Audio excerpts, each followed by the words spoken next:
परमाणुरूप आत्मा शरीराच्या म्हणजेच जडाच्या चेतनेचं कारण आहे.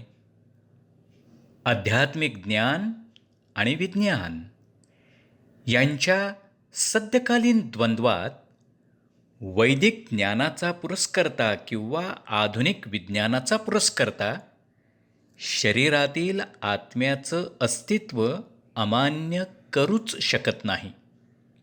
या आत्म्याच्या अर्थात जीवाच्या विज्ञानाचं विस्तृत वर्णन म्हणजेच श्रीमद भगवद्गीता.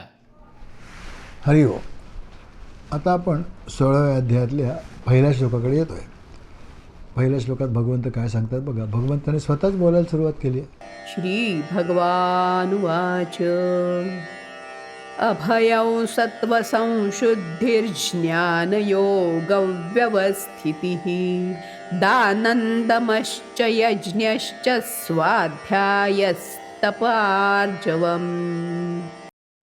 श्री भगवान म्हणाले, निर्भयपणा, सत्वशुद्धी, आध्यात्मिक ज्ञानाचं अनुशीलन, दान, आत्मसंयम, यज्ञकर्म, वेदाध्ययन, तपस्या, साधेपणा, अहिंसा, सत्य, क्रोधातून मुक्तता, त्याग, शांती, दोष काढण्याच्या वृत्तीचा तिटकारा, सर्व जीवांच्या प्रती दयाभाव, लोभविहीनता, सौम्यता, विनयशीलपणा, दृढनिश्चय, उत्साह, क्षमा, शुची आणि द्वेष, तसंच सन्मानाच्या अभिलाषेपासून मुक्ती, हे सारे दैवी गुण हे भारता दैवी स्वभावाच्या मनुष्यांमध्येच आढळतात.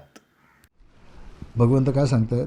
अभयम म्हणजे भयाचा पूर्णपणे अभाव, सत्व संशुद्धी अंतःकरणाची पूर्ण निर्मलता, ज्ञान योग व्यवस्थिती ज्ञान आणि योग यांच्यामध्ये धैर्य, नंतर दानम म्हणजे दान करणे, दम म्हणजे इंद्रियावर नियंत्रण करणं, यज्ञ म्हणजे देवदेवता गुरुजन यांचं पूजन आणि उत्तम कर्माचं आचरण, स्वाध्याय म्हणजे शास्त्रग्रंथांचा अभ्यास करायचा तर स्वतःचाही अभ्यास करायचा, तप म्हणजे कष्ट सहन करण्याची तयारी, आणि आर्जवम म्हणजे शरीर इंद्रिय आणि अंतःकरणाची सरळता. हे भगवंतांचं स्वतःचं वचन आहे, कारण स्वतःच भगवंताने बोलायला सुरुवात केली आहे. भगवंत अर्थातच देश काल वस्तू आणि प्रसंग परिस्थिती या सगळ्यांच्या पलीकडचे असतात ना, त्यामुळे ते काही बदलत नाहीत हो, ते कायम असतात. वैश्विक सत्य असतं व त्यांचं वचन म्हणजे अर्जुनाच्या वेळी जेवढं सत्य होतं ना तेवढंच आजही सत्य आहे. शिवाय भगवंताची वचनं आहेत हो, त्यामुळे जेवढ्या वेळा आणि प्रत्येक वेळेला जेव्हा आपण गीतेचे श्लोक म्हणतो ना त्या वेळेला भगवंत आपल्या जिभेवर उपस्थित अवतरतात आणि आपली वाणी पवित्र होते, ऐश्वर्यसंपन्न होते. भगवंत काय सांगतायत ते सांगतायत दैवी आणि आसुरी प्रकृतीच्या लोकांचे गुणधर्म काय आहेत. आपण असं पाहिलंच आहे की 15व्या अध्यायातल्या 19व्या श्लोकात भगवंताने हे स्पष्ट केलं होतं की जो माणूस भगवंतांना पुरुषोत्तम म्हणून जाणतो तो सर्व भावाने त्यांचं भजन करतो. आता सर्व भावाने भगवंताचं भजन कोण करू शकेल हो. 7व्या अध्यायात सांगितल्याप्रमाणे जे पुण्यवान लोक आहेत ज्यांनी दैवी गुण आत्मसात केले आहेत ते म्हणजे इथे दैवी गुणांचं वर्णन आहे. जे दैवी गुण ज्यांनी आत्मसात केले आहेत ना अशा पुण्यवान आणि सिद्ध पुरुषांची लक्षणं आहेत. आणि आपल्यासाठी मात्र त्या सगळ्या साधन आहेत. आपल्याला आठवत असेल की भगवंताने हा विषय 7व्या अध्यायात खरं म्हणजे सुरू करायचा होता, पण अर्जुनाच्या प्रश्नामुळे मध्येच 8वा अध्याय आला. नंतर 9व्या अध्यायातसुद्धा 12व्या-13व्या श्लोकात भगवंताने पुन्हा एकदा सुरुवात केली होती बरं का. तिथे ते काय म्हणाले होते, जे लोक राक्षसी आणि आसुरी प्रकृतीचा म्हणजेच आसुरी संपत्तीचा आश्रय घेतात त्यांची आशा व्यर्थ आहे असं म्हणाले होते. पण दैवी प्रकृतीचा जे लोक आश्रय घेतात त्यांना मात्र अव्यय आणि अक्षराशा परमात्म्याची असे लोक अनन्य भक्तीने मला भजत असतात असंही ते म्हणाले होते. त्यानंतर भगवंतांनी या दैवी आणि आसुरी गुणांचं वर्णन आणि त्यांचे परिणाम सांगायला सुरुवातही केली होती, करणंच होते. पण अर्जुनाच्या प्रश्नामुळे तो विषय राहून गेला आणि म्हणून भगवंत त्याची इथे पुन्हा सुरुवात करतायत. 16व्या अध्यायाच्या सुरुवातीलाच बघा काय सांगतायत ते असं म्हणत आहेत की ही दैवी संपत्ती ज्या संत महात्म्याने आणि ज्ञानीभक्तांनी प्राप्त केली ती कशी प्राप्त केली. 15व्या अध्यायात सांगितलेल्या निर्माण मोह, जितसंग दोषा, अध्यात्मनित्य या सगळ्या साधना त्यांनी केल्या आणि दैवी संपत्ती प्राप्त केली, हे तर उघडच आहे. अशा लोकांची आणि ज्यांनी दैवी संपदा प्राप्त केली नाही, अजून जे केवळ इंद्रिय भोगातच रमलेले आहेत, अशा असुर या दोघांचाही विचार भगवंतांनी या अध्यायात मांडलेलाच आहे. दैवी संपत्तीचं, दैवी गुणांचं पहिलं लक्षण भगवंत सांगतात. कुठलं आहे? पहिलं लक्षण सांगतात अभय. म्हणजे दैवी गुणांची, उत्तम गुणांची यादी जरी कशीही केली ना, तर त्यात अभय म्हणजे निर्भयता हाच गुण सर्वप्रथम महत्त्वाचा ठरतो. बघा ना, दुसऱ्या अध्यायात स्थितप्रज्ञांच्या लक्षणाची वर्णनं आली. तिथे काय म्हणाले?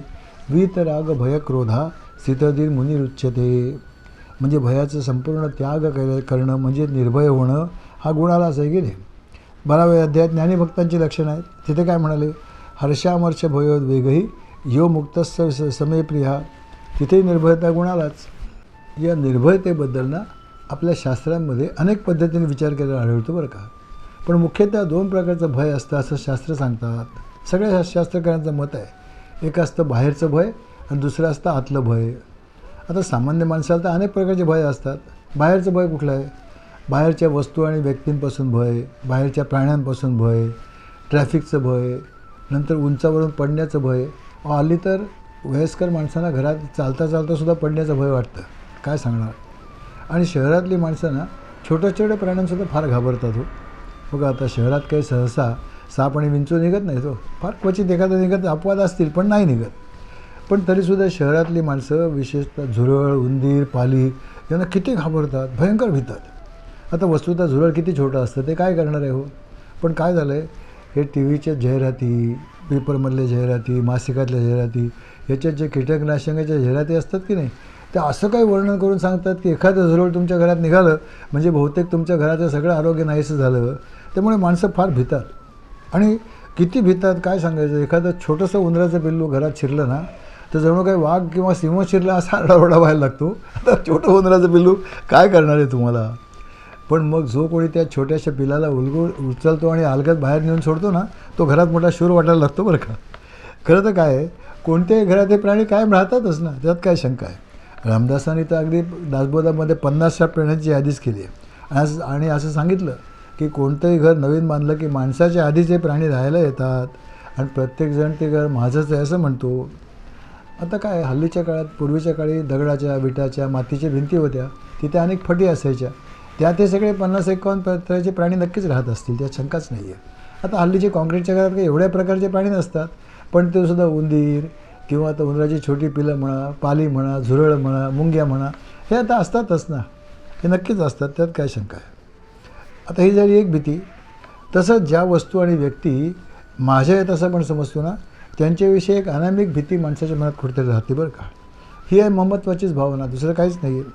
एखादी वस्तू काळाच्या ओघात नाहीशी होईल, तिला कोणी पळवून नेईल किंवा एखादी आपली जी व्यक्ती आहे ती आपल्यापासून कायमची दूर जाईल, ही कल्पनासुद्धा माणसाला सहन होत नाही हो. यालाच भीती म्हणतात. मग माणूस प्राप्त केलेल्या वस्तूंच्या रक्षणासाठी, तसंच ज्यांना आपलं मानतो त्यांच्या व्यक्तीच्या रक्षणासाठी सतत धडपड करीत राहतो. आजकालच्या सुशिक्षित मध्यमवर्गीयांमध्ये आणखीन एक भीती जास्त करून दिसते बरं का. ती आहे भविष्यकाळाची भीती. आपण राहतो वर्तमानात पण चिंता करतो भविष्याची. आज सगळं ठीक आहे हो, उद्या पैसे पुरतील का, सर्वच परिस्थिती चांगली राहील का, पूर, सुनामी, नंतर कोरोना वगैरे काही परत येणार नाही ना, आपल्याला काही रोगराई व्याधी होणार नाही ना, अनेक शंका कुशंका हो माणसाचा हातावात असतात. हल्ली तर अतिरेकी हल्ला करतील की काय, आणखी नवीन एक भीती निर्माण झाली आहे. शिवाय मध्ये मध्ये कोणीतरी आरोळी देतं की आता अमका ग्रहस्थिती झाली त्यामुळे जगबुडी होणार. झालं, लोक सगळे लागले घाबरायला, भीतीने थरथरायला लागतात हो. शिवाय आणखीन एक भीती असते ना की आपल्या हातून काही पाप घडेल का, मग भगवंत आपल्या जवळ करतील का, वगैरे वगैरे. मंडळी, या बाहेरच्या आणि विशेषतः आतल्या भीतीवर भर्तृहरीने एक फार छान श्लोक लिहिला आहे बरं का. तो मी मागे एकदा सांगितला होता, परत एकदा सांगतो. तो जाणला ना की भीतीचं स्वरूप अगदी स्पष्ट होतं बरं का. भर्तृहरी काय म्हणाले? भोगे रोग भयम, कुले च्युती भयम, वित्ते नृपालाद भयम, माने दैन्य भयम, बले रिपु भयम, रूपे जराया भयम, शास्त्रे वाद भयम, गुणे खल भयम, काये कृतांतात भयम, सर्वं वस्तु भयावहम भ्रुविनूणाम वैराग्यमेवा भयम. भोगाला रोगाचं भय, उच्च कुळाला कुलभ्रष्ट होण्याचं भय, धनाला राजाचं भय, आणि कोणाचं दीनतेचं भय असतं, शक्तीलाही भय असतंच ना शत्रूचं, रूपाला म्हातारपणाचं भय असतं, शास्त्राला वादविवादांचं भय, सद्गुणाला दुर्जनांचं भय आणि शरीराला मृत्यूचं भय, अशी 9 प्रकारची भय आहेत. अशा सगळ्याच वस्तू भयावह आहेत. सर्व वस्तूंबद्दलचं आणि वैराग्य आणि व्यक्तींबद्दलचं वैराग्य जर प्राप्त झालं ना तर ते संपूर्ण अभय देणारं आहे असं भरतुळे सांगत आहेत. आता एक एक सविस्तर बघूया. पहिलं काय सांगत आहेत? भोगे रोग भयम. भोगाला नेहमीच रोगाचं भय असतं. भोग कोणताही असो तो मर्यादेबाहेर घेतला की रोग नक्कीच होतो. आणि माणसाला माहीत नसतं असं नाही, तो माहीत असतं, पण आयत्या वेळेला तो मोहाला बळी पडतो. मग असा विचार करतो की आत्ता भोग करूया ना, मग योग करू. पण तसं होत नाही हो. भोगाची परिणती रोगामध्ये होते, मग पश्चात्ताप करायची पाळी येते. भोग करूच नाहीत असं कोणतंही शास्त्र सांगत नाही बरं काय, लक्षात घ्या. भोग कशा पद्धतीने घ्यावेत हे सांगण्यासाठी तर शास्त्रग्रंथामध्ये 4 पुरुषार्थ आहेत, 4 आश्रम आहेत की. सर्व भोगांमध्ये सुद्धा संयमाला फार महत्त्व आहे. भगवंताने गीतेमध्ये सुद्धा युक्ताहार विहारस्य असं सांगितलंच आहे की. कुलेच्युती भयम. काही लोकांना आपलं नाव, आपली जात, आपलं कुळ याचा फार मोठा अभिमान असतो आणि आम्ही राजकुळातले, आम्ही मोठ्या कुळातले, अशा अनेक गैरसमजुतीमध्ये लोक असतात हो. पूर्वीच आपल्याकडे छोटी मोठी अनेक राज्य होती, जहागिरी होत्या. आता सरदार वल्लभभाई पटेलांच्या कृपेमुळे काय झालं, या सगळ्या वतनदाऱ्या राज्य नाहीशी झाली आहे खरं आहे. पण त्यानंतरही अनेक कुळांमध्ये राजेरजवाड्यांप्रमाणे चालीरीती पाळणारे लोक असतात बरं का. आता राज्य गेली, परिस्थिती बदलली, तरी आम्ही राजे आणि म्हणून आम्ही कुणाची नोकरी करणार नाही असं, किंवा उद्योगही करणार नाही अशी काहीतरी विचित्र समजत असते ना. याच्यावर अनेक हिंदी आणि मराठी चित्रपट पण निघालेत की हो. आपण कोणत्या कुळात जन्मलो ना यावर त्याचा मोठेपणा ठरत नाही हो. जगात अशी कितीतरी माणसं आहेत, कितीतरी माणसांची नावं सांगता येतील की जे काही फार मोठ्या कुळात जन्माला आलेले नाही आहेत, पण तरी त्यांनी कार्य असं केलं आहे की आज ते जगतमध्ये झालेले आहेत. असं असतंच की. मोठेपणा काही त्याच्यावर अवलंबून नसतो. वित्ते नृपालात भयम. पैसा आला की राजसत्तेचं भय असतं. राजसत्ता काय करेल, अनेक प्रकारचे कर लावेल आणि आपला पैसा काढून घेईल, किंवा कोणीतरी पैसा लुबाडेल, ज्या बँकेत पैसे आहे ती बँक बुडेल वगैरे वगैरे. आजकालच्या काळात तर आणखीन एक भय झाले, कोणी खंडणी बहादर मागे लागेल. असे अनेक प्रकारची भय श्रीमंत माणसाला नेहमीच असतात.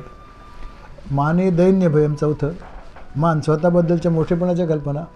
मी अमुक आहे, इतका शिकलेला आहे, इतका श्रेष्ठ आहे वगैरे वगैरे. सर्व ठिकाणी माझा सन्मान झालाच पाहिजे असं लोक समजतात. अशा लोकांना मग सतत भीती असते हो की एखाद्या ठिकाणी आपल्याकडे दुर्लक्ष तर होणार नाही ना.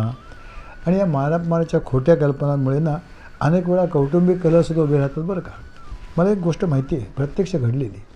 काय झालं, एका लग्नामध्ये तो प्रसंग घडला. खूप वर्षापूर्वीची घटना आहे. तिथे त्या कुटुंबात अशी पद्धत होती की मुलीच्या आईवडिलांनी मुलाच्या आईवडिलांकडची जी मोठी माणसं असतात ना त्यांचे पाय धुवायचे. आता काय झालं, सगळ्यांचे पाय धुवून झाले हो, पण त्या मुलाची एक आत्या, तीसुद्धा जवळची नाही, लांबची आत्या, तिचे चुकून पाय धुवायचे राहिले. आता त्या आत्याने पुढचे 20 वर्ष जवळजवळ त्या कुटुंबाशी अबोला धरलेला मी पाहिलेलं आहे हो. अशा काहीतरी विचित्र कल्पना असतात. 5वं असतं भले रिपू भयम. बलवान माणसाला नेहमीच भय असतं की आपल्यापेक्षा कोणीतरी नक्की बलवान भेटेल आणि आपला पराजय करील. तसं घडतंही ना. शहराला नेहमीच सवाशारी भेटतोच की नाही. 6वं रुपये जराया भयम.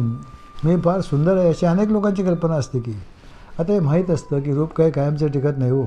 वयाप्रमाणे रूप नष्ट होतच ना प्रत्येकाचं.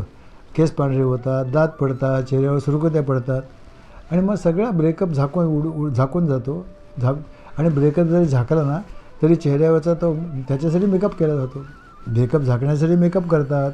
त्यावर तर सगळी जगातली ब्युटी पार्लर्स आणि प्रसाधनाच्या कंपन्या चालतात ना, हे खरं आहे. पण शेवटी व्यर्थ खटपट ठरते, कारण नेहमी वयाचा विजय होतोच होतो, त्याला इलाज नाही. शास्त्रीय वाद भयम.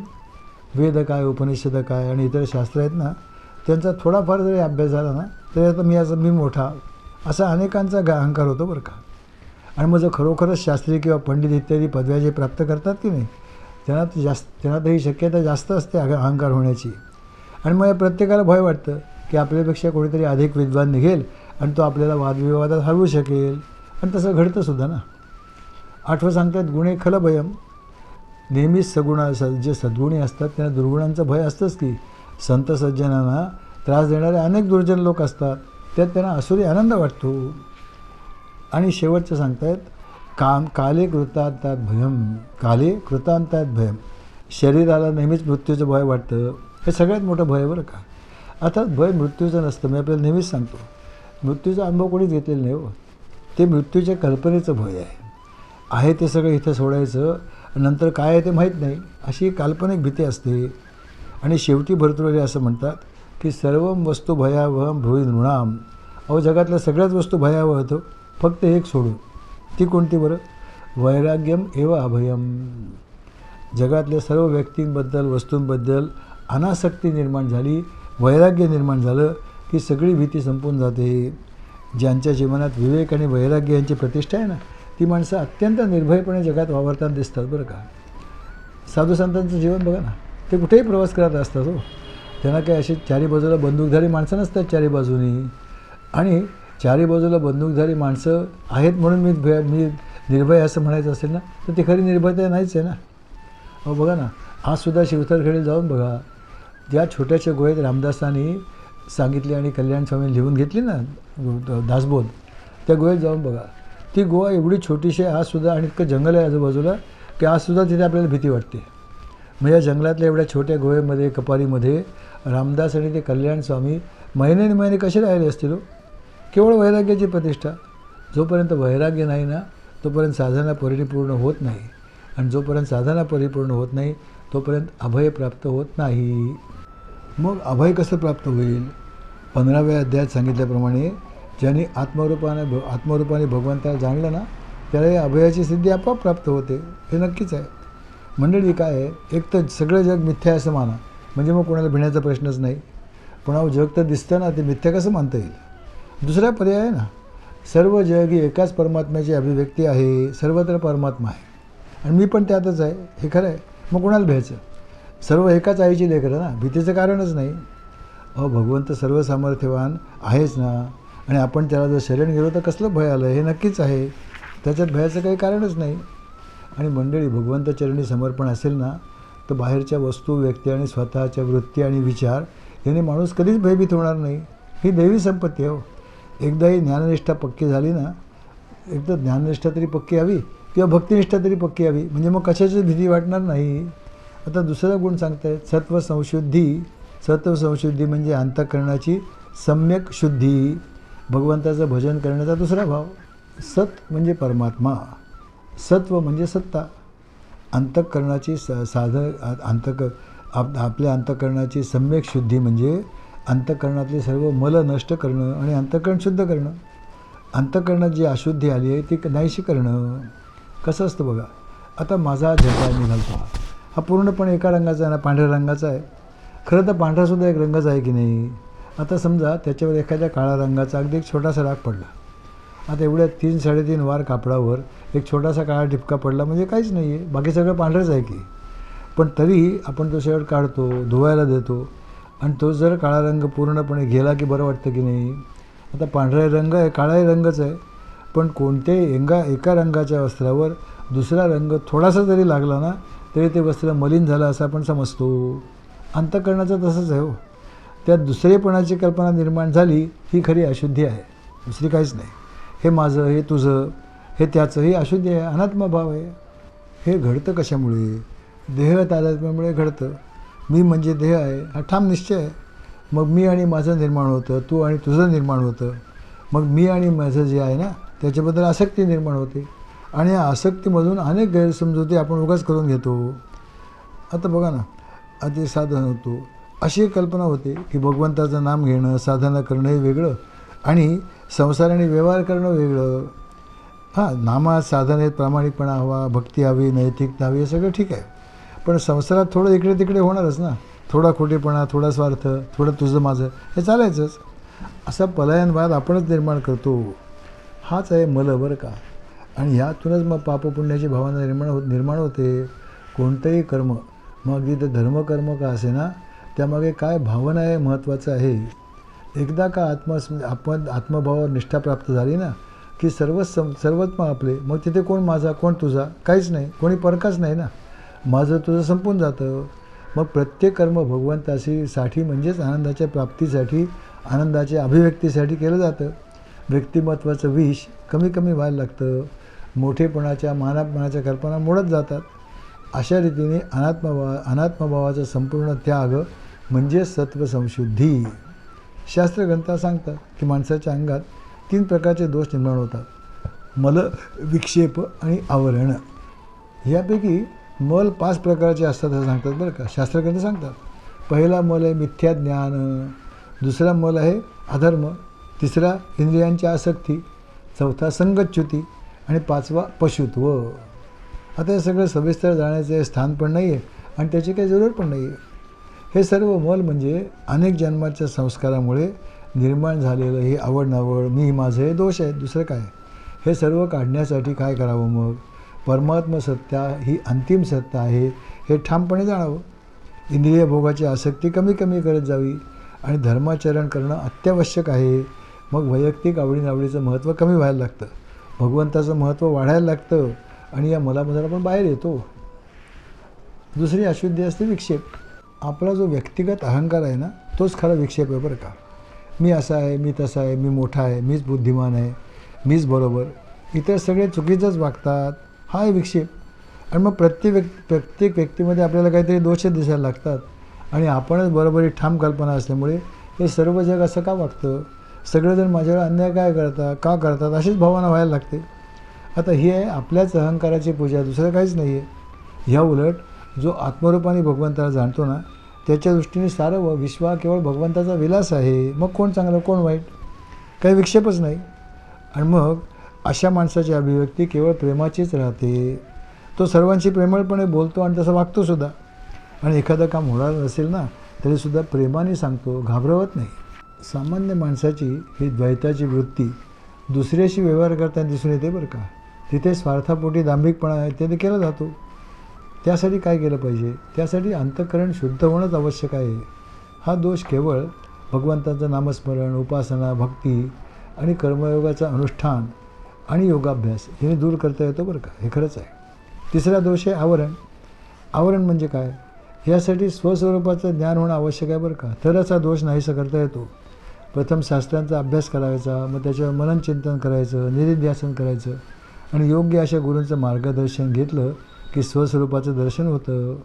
आणि हे तिन्ही दोष नाहीसे झाले ना की अंतःकरण शुद्ध होतं. आणि हे जे शुद्ध अंतःकरण आहे ना, त्यालाच म्हणतात ना की आवरण म्हणजे काय, झाकण, ते दूर होतं, अंतःकरण शुद्ध होतं. आणि अशा शुद्ध अंतःकरणातच भगवंतांची भक्ती दृढ होते. म्हणजे आता बघा, दैवी संपत्तीपैकी अभय आणि सत्वसंशुद्धी हे 2 भाव आपण जाणले. आता पुढचे भाव पाहूया. हरिओम.